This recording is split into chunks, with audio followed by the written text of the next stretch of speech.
moo gënoon a yomb ay contumace ngay dem Sabassi Faye di la duma Ziguinchor nga ñëw Dakar Ousmane Racine Thion di la duma nga nekk la risée du monde di barricader ay DGE di barricader ay CDC ñi doon barricader ñu leen di mujj barricader mais ridiculisation boobu noonu jaru ko fi woon ridiculisation boobu noonu jaru ko fi woon lan moo tax Macky Sall kon jëlul dossier boobu nga xam moo gënoon a simple laaj naa leen question boobu la réponse est simple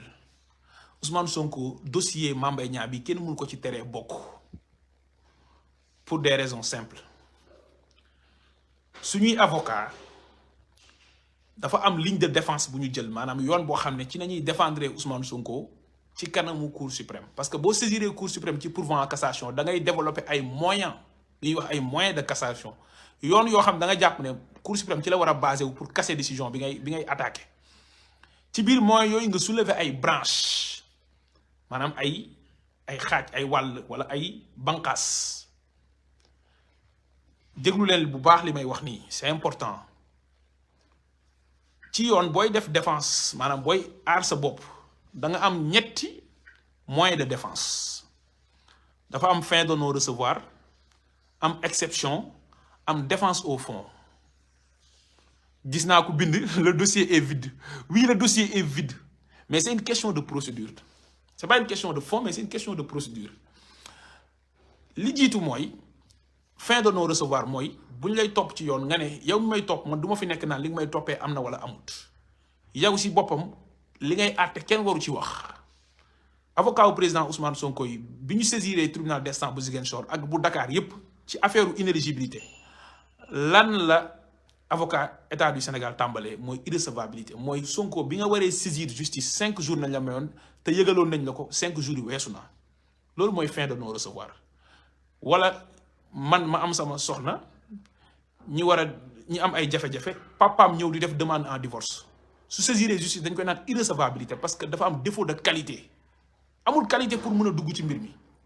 ñaari nit yu seq benn contrat yow amuloo benn intérêt à agir nga demander ñu annuler contrat bi wala ñu suspendre contrat bi loolu yépp yoon dalay naan amuloo intérêt à agir donc fin de non recevoir c'est un moyen de défense deuxième moyen de défense c'est les exceptions mooy au lieu que nga dugg ci fond mbir mi aussi nga ne leen nga yëkkati ay mbir yoo xam ne day tax moom mu daanu te doo dugg ci fond mbir mi exception ay galgal la mën nañ la saisir nga ne exception de nullité nga ne procédure bi ni nga ko jaaralee dafa nul parce que dafa am fa la yoon wax fii nga waroon jaaroo fa kon dañuy annuler procédure bi mën nañ la saisir ci yoon nekkoo fi naan def naa defuma nga def exception d'illégalité nga ne mais nañ waxante dëgg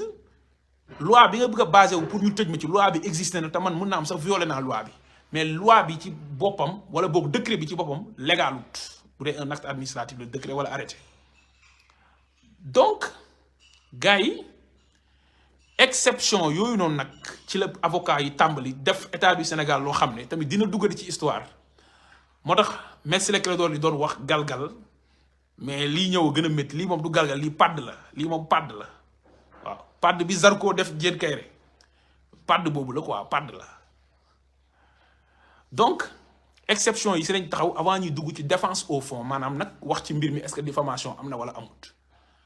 avocat wu état du Sénégal dañoo yu Ousmane Sonko du moins baal leen ma avocat yu président Ousmane Sonko dañoo soulever lu ñuy wax l'exception d'inconstitutionnalité jàpp leen ko bu baax exception d'inconstitutionnalité mooy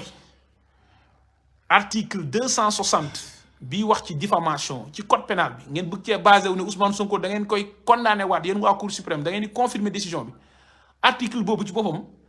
dafa méngoowul ak constitution bi mooy exception d'inconstitutionnalité donc c'est inconstitutionnel exception d'inconstitutionnalité kon gars yi nekkul leneen lu dul ñi lay topp ci yoon ci benn loi nga ne loi boobu noonu ngeen bëgg ma daanee loi bi ci boppam respecté wul constitution parce que constitution bi mooy ndey ji charte yi maanaam moo jiitu ci loi yi loi buy ñëw da ngaa war a respecté da ngaa war a méngoo constitution bi soo méngoowul ak constitution bi rek dañ koo war a dindi wala boo kenn mënu cee daan nit parce que constitution bi nag mooy ndey ji charte yi loolu mooy li avocat yi soulevé li tax may taxaw ci exception boobu noonu mooy dès lors que soulevé nañ ko mbir mi kenn mënatu ko àtte le 4 janvier xam ngeen lu tax conseil constitutionnel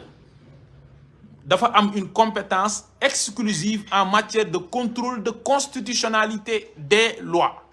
conseil constitutionnel moom kese moo am compétence pour bu ñu nee loi bi méngoowul ak constitution bi mu wax ne loi boobu noonu méngoo naa constitution oui ou non kon képp ku soulever exception d'inconstitutionnalité ci kanamu cour d'appel ak cour suprême mënatuñu àtte mbir mi dañuy kay jox conseil constitutionnel àtte loi boobu noonu ñuy attaqué est-ce que c'est inconstitutionnel oui ou non dama leen di liiral disposition article 22 bi nga xam ne mooy loi organique bu conseil constitutionnel c'est la loi 2016-23 du 14 juillet 2016 mooy wax ni je vous lis la loi ensuite ma expliquer leen daf ni lorsque la solution d'un litige porté devant la cour d'appel et la cour suprême est subordonnée à l'appréciation de la conformité des dispositions d'une loi ou des stipulations d'un accord international à la Constitution, la juridiction saisit obligatoirement le Conseil constitutionnel de l'exception d'inconstitutionnalité ainsi soulevée et sursoit à statuer jusqu'à ce que le Conseil constitutionnel se soit prononcé. Article 22 bu loi organique bu Conseil constitutionnel nee na avocat wu président Ousmane Sonko yi li ñu saisiré Cour suprême ne ko ñun balaa ñuy àtte mbir mi sax article 260 bi wax ci diffamation dafa méngoowul ak constitution bi article 22 boobu nee na yow Cour suprême obligatoirement da nga war a arrêter mbir mi nga jox ma dossier bi man ma wax est-ce que article 260 bi tere bi wax Ousmane Sonko da ngaa sosal Mame Mbaye Niang est-ce que méngoo naa constitution bi ou non loolu la ñu wax. damay liraat la juridiction saisit obligatoirement su live bi jeexee dinaa def capture d'écran wu article 22 bu loi organique bu conseil constitutionnel ngeen tasaare ko yéen ñëpp ngeen jàpp ci ngeen partagé ko vous êtes 4800 actuellement sur 4835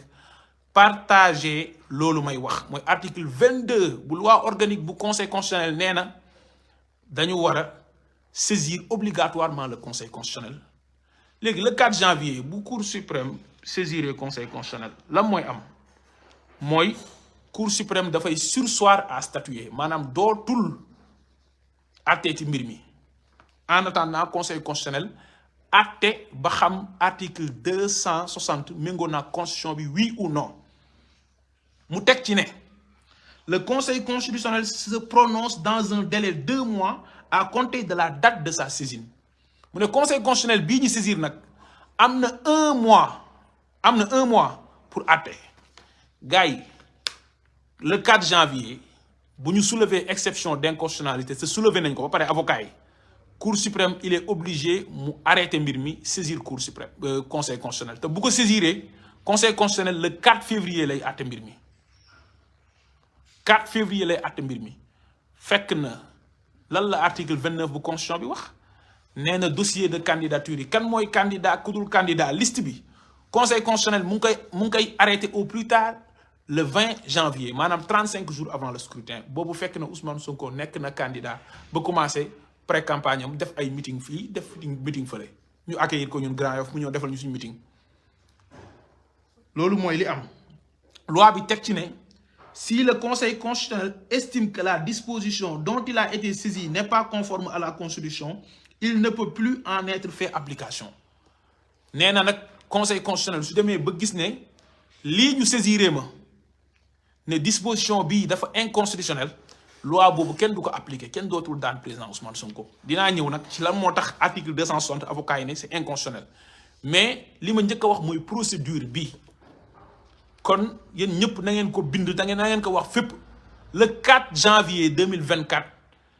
cour suprême mënta àtte Ousmane Sonko le 4 janvier 2024 cour suprême dès lors que avocat yi saisir nañ ko par une exception d'inconstitutionnalité dafay jël dossier bi mu daal di def renvoi préjudiciel maanaam mu saisir conseil constitutionnel obligatoirement la loi bi wax nekkul nag loi organique bu conseil constitutionnel kasee ko wax loi organique bu cour suprême ci boppam moom cour suprême loi bi ko tënk bii tax magistrat yi mën a àtte mun ñëw àtte ñu nangul leen ko ñu naan kii conseiller la kii président de chambre la loi boobu noonu ci boppam article 91 moo ne lorsque la solution d'un litige porté devant la Cour suprême est subordonnée à l'appréciation de la conformité d'une disposition d'une loi ou des stipulations d'un accord international à la Constitution, la Cour suprême saisit obligatoirement le Conseil constitutionnel de l'exception d'inconstitutionnalité ainsi soulevée et sursoit à statuer jusqu'à ce que le Conseil constitutionnel se soit prononcé. mu teg ci ne si le Conseil constitutionnel estime que la disposition dont il a été saisi n'est pas conforme à la Constitution, il ne peut plus en être fait application. lii mooy reproduction littérale bu li ma leen liiraloon sànq muy article 22 kon Cour suprême loi moo ko wax ne obligatoirement le 4 janvier mënta àtte mbir mi mënu ko vider parce que benn condition nañ ko wax lorsque la solution du litige en dépend.